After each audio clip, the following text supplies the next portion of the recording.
जय माता दी दोस्तों, मैं आपकी पनीता। आज सब लोग कैसे हो? उम्मीद करती हूँ कि आप भी सब अच्छे, सुखी और खुशहाल होंगे और आप सब ने दीपावली बहुत अच्छे से मनाई होगी। जैसे कि दीपावली के अगले दिन आता है गोवर्धन पूजा, फिर उसके अगले दिन आता है भैया दूज। तो जो भैया दूज तो हमारी ज़िंदगी में बहुत महत्व रखता है, क्योंकि ये तो बहन भाइयों के प्यार का प्रतीक है। गोवर्धन पूजा में भी गौ माता की पूजा होती है, तो वो भी जैसे गोवर्धन पर्वत पे आधारित है कि जैसे लोग इंद्र की पूजा करते थे, तो भगवान कृष्ण जी ने बोला कि आप इंद्र की पूजा क्यों करते हो, गोवर्धन पर्वत की पूजा करो, जिससे गऊओं को चारा वगैरह मिलता है। तो क्योंकि पेड़ फूल फल सब वहाँ पे उगते हैं, तो इससे इंद्र नाराज़ हो गए, उन्होंने भारी बरसात कर दी, तो सब ग्रामवासी परेशान हो गए। तो भगवान श्री कृष्ण सबको लेकर गोवर्धन पर्वत पर चले गए और उन्होंने एक चिच्ची उंगली पर गोवर्धन पर्वत को उठा लिया था। फिर इंद्र को शर्मिंदा होकर माफ़ी मांगनी पड़ी थी। तब से ये त्यौहार मनाया जाता है। तो उस दिन गौ माता की पूजा करनी चाहिए, उनको हरा चारा वगैरह जो भी उनका जो खाती हैं उनको उनका भोजन है वो खिलाना चाहिए। तो क्योंकि 33 कोटि देवताओं का वास है गौ माता में, तो इसलिए हम उनकी पूजा करते हैं। तो कहते हैं ना, उनका दूध और घी दही सब बहुत शुद्ध होता है, तो पूजा में भी हम वही यूज़ करते हैं। तो उसके बाद फिर भैया दूज आता है। तो भैया दूज तो जैसे सूर्य पुत्र जम है और जमुना उनके बहन भाई के प्यार का प्रतीक है, तो तब से हमारे भी ये त्यौहार मनाया जाता है। कहते हैं कि ये त्यौहार कार्तिक मास के शुक्ल पक्ष की द्वितीया को मनाया जाता है।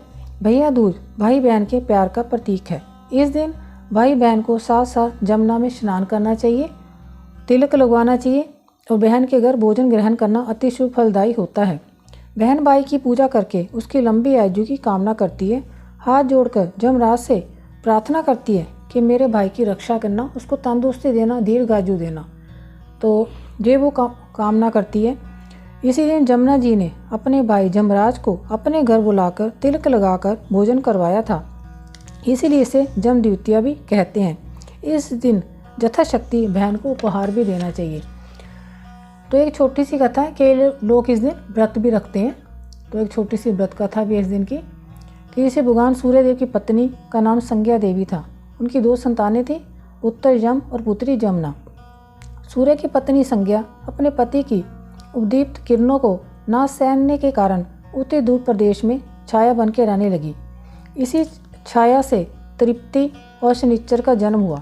इसी छाया से अश्विनी कुमारों का जन्म हुआ। छाया का जम और जमुना के साथ बुरा सा व्यवहार होने लगा। इससे दुखी होकर जम ने अपनी एक नई नगरी जमपुरी बसाई। वहाँ पर पापियों को दंड देने का काम करते देखकर जमुना जी गोलोक चली आई।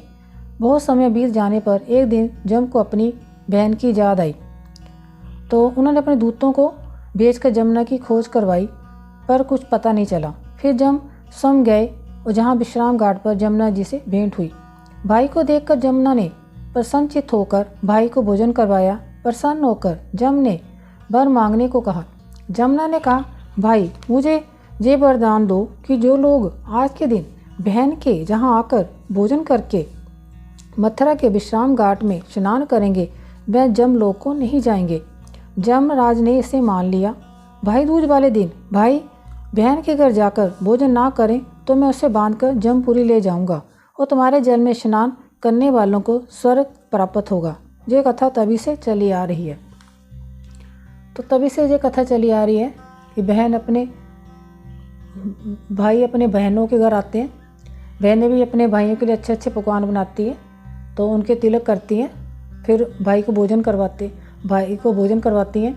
फिर भाई भी अपनी बहनों को अच्छे अच्छे उपहार भेंट करते हैं। उससे क्या होता है कि ऐसे नहीं होता कि उसको भेंट की ज़रूरत है। इससे क्या होता है कि भाइयों के घर में भी खुशहाली आती है और भाइयों के घर में भी सुख समृद्धा आगे बढ़ती है। भाई भी खुश होते हैं और बहनें भी खुश होती हैं। तो जब कहते हैं जिस घर में बहन भाई का प्यार खुशियों भरा हो, वहाँ पे सुख समृद्धि लक्ष्मी माता खुद ही चली आती है। तो इसलिए बहन भाई का प्यार जो बना हुआ है ना, वो सदियों से चला आ रहा है। और पहले टाइम में तो बहुत आदर मान सत्कार होता था, चाहे भाई छोटे हों चाहे बड़े हों, अपनी बहनों का बहुत आदर सत्कार करते थे। आजकल के टाइम में जैसे थोड़ा सा आगे है कि नहीं इतना करते भी हैं, लेकिन वो चीज़ नहीं होती जो पहले टाइम में थी। तो मैं तो कहती हूँ कि सबके बहन भाइयों को आपस में प्यार बना रहे घर सबके घरों में सुख समृद्धि खुशियाँ आए, जो रिश्ते दर पर दर चलते रहें, पीढ़ी दर पीढ़ी रिश्ते चलते ही रहें। तो मेरा तो एक छोटा सा जो टिप्स था कि हमें त्योहार कैसे मनाना चाहिए। तो मैं तो कहती सब बहनें जो अपने भाइयों को सत्कार करें, क्योंकि जब तक माता पिता होते हैं वो हमें पूछते हैं, पर उसके बाद तो हमारे भाई भाभी यही होते हैं और कोई नहीं होता फिर, तो फिर भाई पूछते हैं। तो हमें भाई को चाहे छोटा चाहे बड़ा अपने पिता के समान ही समझना चाहिए, उनका मान सम्मान आदर सत्कार करना चाहिए, और भाइयों को भी अपनी बहनों का आदर सत्कार करना चाहिए, चाहे कोई छोटी है चाहे बड़ी है, हर कोई चाहता है उनका आदर सत्कार हो। तो मैं तो कहती हूँ प्रेम और प्यार हमेशा ही आपस में बना रहे और माता रानी की कृपा सब पर बनी रहे। तब तक के लिए आपको जो मेरा छोटा सा टिप्स कैसे लगा इसे लाइक और शेयर करिए। तब तक के लिए जय माता दी।